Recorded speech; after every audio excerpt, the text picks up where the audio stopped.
Estamos de regreso en nuestra edición de noticias y antes de seguir con las informaciones hacemos el alto habitual a esta hora para conversar con el entrevistado del día. Él es un hombre prácticamente de la casa, ya don Jorge Bail, quien es cientista político y ha trabajado con nosotros en elecciones.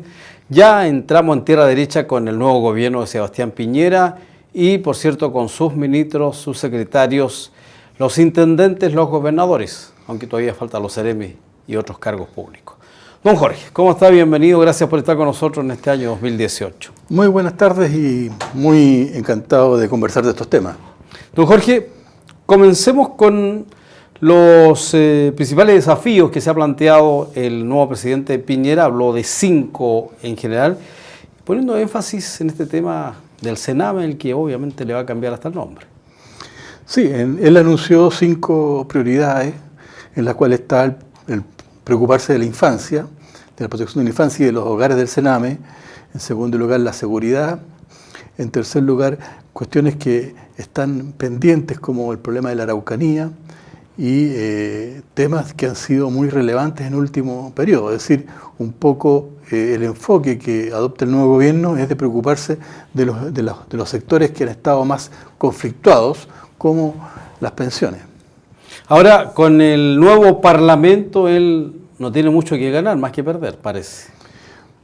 Bueno, el nuevo Parlamento no le da mayoría a él. Es decir, en la distribución de las comisiones al interior del Senado y de la Cámara de Diputados y de la presidencia de ambas instancias, lograron un acuerdo, digamos, sectores que van desde la democracia cristiana hasta el Frente Amplio. Por lo tanto, si esa configuración se repite, va a ser difícil aprobar nuevas leyes porque no tienen el 50%. Ahora, yo diría que hay que hacer un pequeño paréntesis porque hay mucha efervescencia al interior de algunos partidos políticos, en particular la democracia cristiana, y ayer sus principales figuras del lado más conservador, entiéndase, digamos, Burgos, la senadora Alvear y otros llamaban a no establecer un acuerdo con la izquierda y con el Frente Amplio. Por lo tanto, es previsible que haya un sector de la democracia cristiana que se desligue de ese acuerdo general que adoptaron en torno a la organización del Parlamento. ¿Y qué podría pasar ahí? Ahí podría pasar de que efectivamente lograra obtener una mayoría parlamentaria con esos sectores de la democracia cristiana el nuevo gobierno. Y yo creo que es la invitación que están haciendo un poco las fuerzas del Chile Vamos, de invitar a los sectores un poco disidentes de la democracia cristiana a incorporarse a una política distinta en ruptura con la anterior de la nueva mayoría. Al no tener mayoría en el Parlamento, el gobierno, da la impresión que el presidente Piñera quiso marcar terreno con estos 5 temas relevantes para él, como diciendo aquí me enfoco y esto es lo que quiere la gente. No, yo creo que el llamado a un acuerdo nacional es justamente establezcamos las prioridades que han tenido mayor relevancia en el último tiempo, pongámonos de acuerdo y asumamos que el problema de los pueblos originarios y la Araucanía, los problemas de seguridad, los problemas de la infancia son problemas capitales, al igual que las pensiones. En su discurso y en cómo se ha presentado este gobierno con Sebastián Piñera, ¿no es el mismo Sebastián Piñera del primer gobierno? No, yo diría que este es un Sebastián Piñera segunda versión, en la cual él tiene una apertura hacia el sector más liberal de su coalición y con la ambición de hacer cambios que son trascendentes desde el punto de vista de la visión de la derecha. En la primera versión del gobierno de Piñera yo creo que estuvo marcado por una versión mucho más conservadora, mucho más en la cual la hegemonía pertenecía a la Unión Demócrata Independiente. Hoy día es un poco al revés, es abrirse hacia el centro y darle una proyección más allá de 4 años a esta nueva coalición que él encabeza. Entonces eso requiere de nueva fuerza y nuevas dinámicas que el primer gobierno no tuvo. ¿Cómo definiría usted su nuevo gabinete? Yo no veo nada especial de su nuevo gabinete. Me parece que él eligió dentro de personas que esta vez no tenían, digamos, ninguna compromiso con la empresa privada, como ocurrió con el primero, que varias personas fueron cuestionados a muy corto andar. Y yo creo que lo que marca un poco es el portavoz ahí, Blumel, que es el que le da una cierta sensibilidad hacia el liberalismo social y hacia el centro político. Él ha sido del círculo más cercano a Sebastián Piñera, al igual que su ex ministro de Relaciones Exteriores, que después fue presidente de la Confederación de la Producción y Comercio y que hoy día está encargado de el sector, el Ministerio Social. Por lo tanto, hay una necesidad de revisar el vínculo que tiene el empresariado con el sector de los movimientos sociales, movimientos sindicales, etc. Yo creo que ahí hay una expresión en la cual la sensibilidad del gabinete es distinta a la anterior. Un cambio de gabinete bastante sobrio, diríamos también, pero sin incidentes mayores como podría haber ocurrido antes. Y uno capta en la opinión de la gente, en la comunidad, en la calle, que la gente está como esperanzada de que Sebastián Piñera le va a traer mejor economía, mejores sueldos, no sé el sistema de pensiones, pero al menos la gente cree que va a tener tranquilidad y dinero como para poder comprar y estar tranquilo con su sueldo. ¿Usted ve esa posibilidad? Yo veo que el tipo de modelo y funcionamiento económico chileno es muy abierto hacia la economía internacional. Por lo tanto, depende de la temperatura que tenga esa economía internacional. Si nosotros vemos que esa economía se está expandiendo, que las exportaciones están en una evolución favorable a los productos chilenos, evidentemente que a la economía le va a ir mucho mejor que antes. Y eso también le pasó a la presidenta anterior, la presidenta Bachelet, que el bajo precio del cobre y una serie de dificultades que tuvo sus exportaciones hicieron que los recursos que el Estado se beneficia vía impuestos, etcétera, fueran menores. Y eso limitó los cambios estructurales que ella se propuso. Entonces ahora yo creo que estamos en un momento de recuperación a nivel de precios y a nivel de la amplitud de los mercados y por lo tanto la economía chilena debiera estar mejor que antes. Usted es profesor académico universitario, ¿qué nota le pone al gobierno de la presidenta Bachelet? Bueno, es que en política no se pueden poner notas. Sí, pero hay que hacer una evaluación global. Yo creo que si hay que hacer una comparación entre las propuestas del nuevo gobierno y el anterior, yo diría que el anterior intentó hacer reformas estructurales que fueron en alguna medida mediatizadas por la oposición y este gobierno tiene, digamos, la primavera libre, digamos, la primera parte de su gobierno en la cual los anuncios tienen que ser posteriormente corroborados. Y yo creo que elige bien de ocuparse de estas cosas que han estado muy presentes, como son los 5 ejes en la cual el presidente Piñera llama a un gran acuerdo nacional. Una presidenta querida por la gente, nos dimos cuenta, pero el caso Cabal la hundió.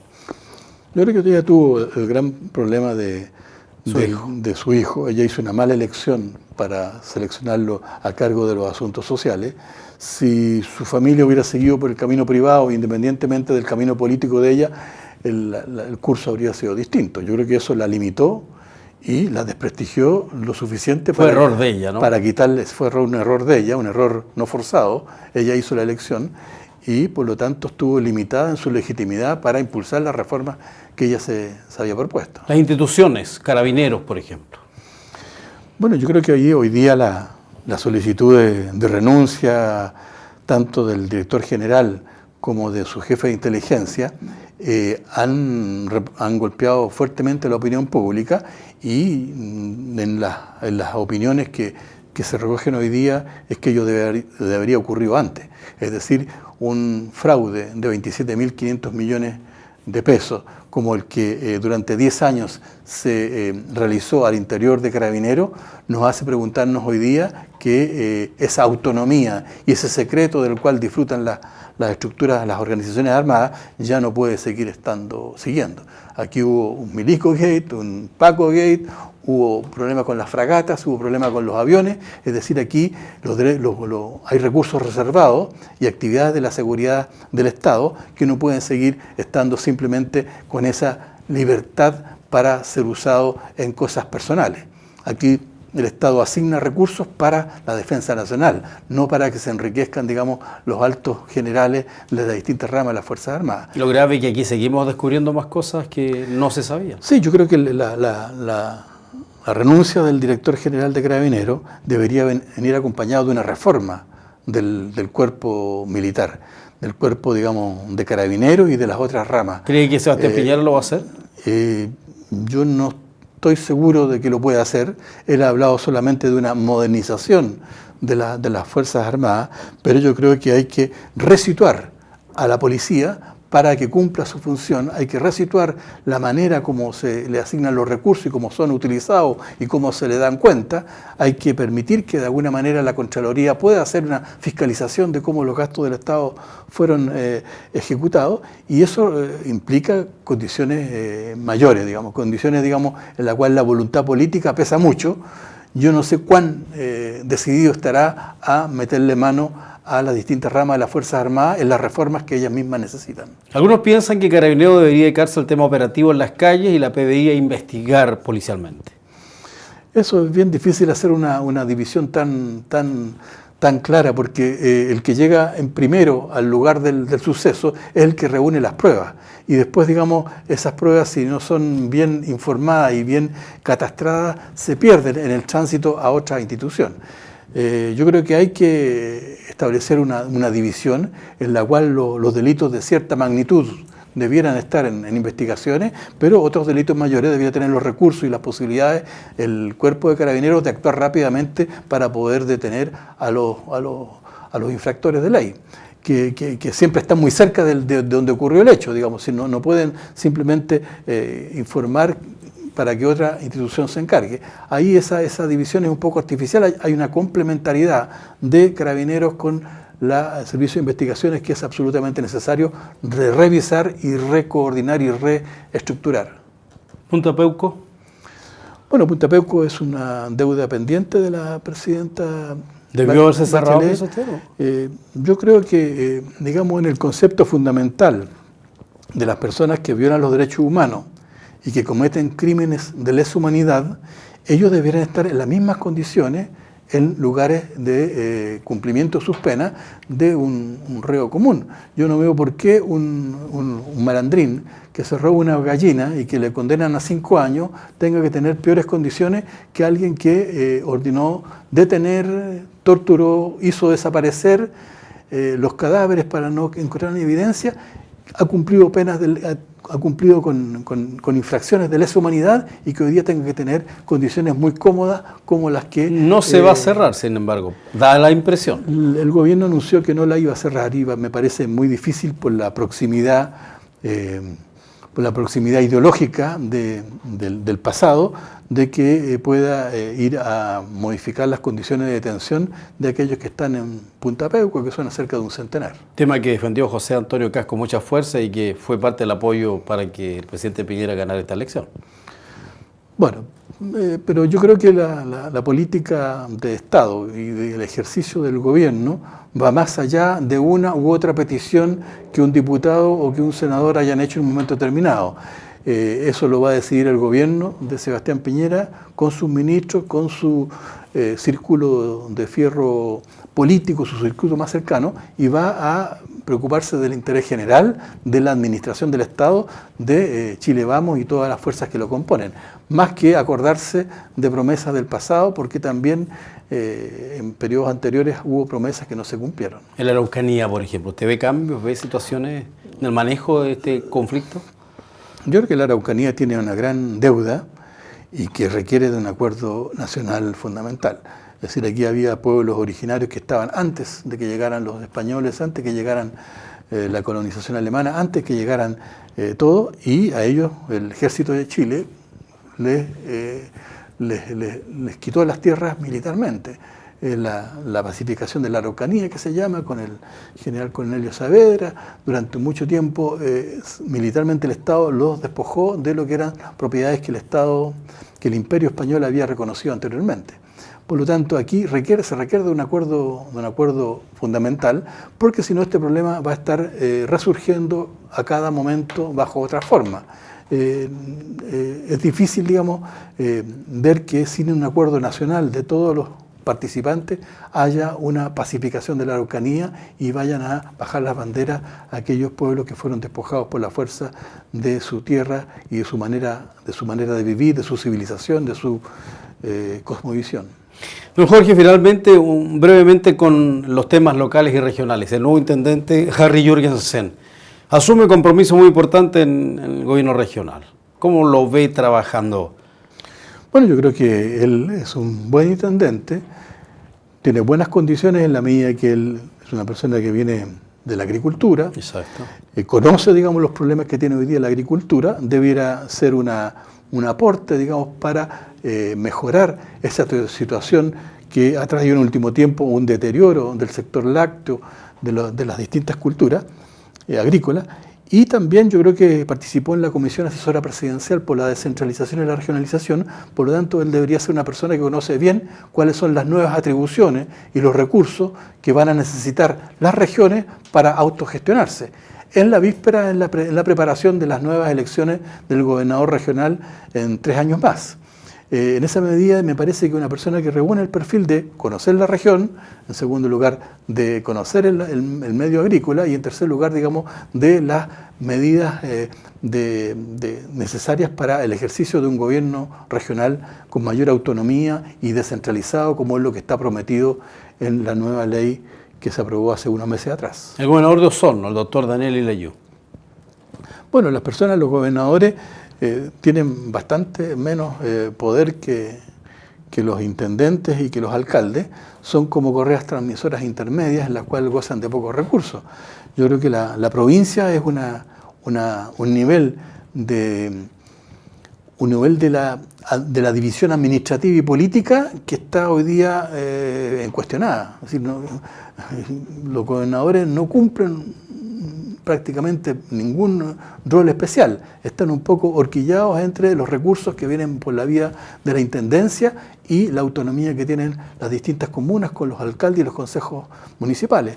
En esa misma medida, yo le deseo buena suerte al gobernador, pero yo no creo que estén cumpliendo un rol relevante dentro de la estructura político-administrativa del futuro ni del incentivo económico a la actividad de su espacio provincial. Finalmente, Jorge Bail, en resumen, ¿qué diría usted del comienzo de este gobierno y de los desafíos que tiene? Bueno, yo creo que este gobierno tiene desafíos importantes, va a tener una luna de miel corta con los movimientos sociales y políticos que van a rearticularse en torno a... ¿Los estudiantes principalmente? Yo diría los estudiantes, pero también están los pescadores, está la marea roja, también están una serie de problemas que hay con el agua y con la administración del agua, la administración del subsuelo, las cuencas, etcétera. Yo creo que rápidamente la actividad del mundo social se va a despertar y no va a tener una luna de miel muy corta este gobierno. En todo caso, le deseo deseo que sus intenciones se cumplan y que ojalá superemos la situación desmedrada en la cual estamos. Don Jorge, como siempre, gracias por su presencia en Inet Televisión. Lo consideramos de la casa porque va a estar permanentemente viniendo, creo, ¿no? Sí, yo estoy disponible para conversar de estos temas interesantes con usted. Que le apasionan además. Hasta luego. Jorge Bail, cientista político en Inet Televisión, y este cambio de gobierno y las responsabilidades, las misiones, las funciones, los compromisos de las nuevas autoridades que comenzaron ya a trabajar para, ojalá, un Chile, como dicen ellos, mejor. Y eso todos esperamos. Vamos a una pausa y de regreso seguimos revisando más informaciones y ya estamos de vuelta.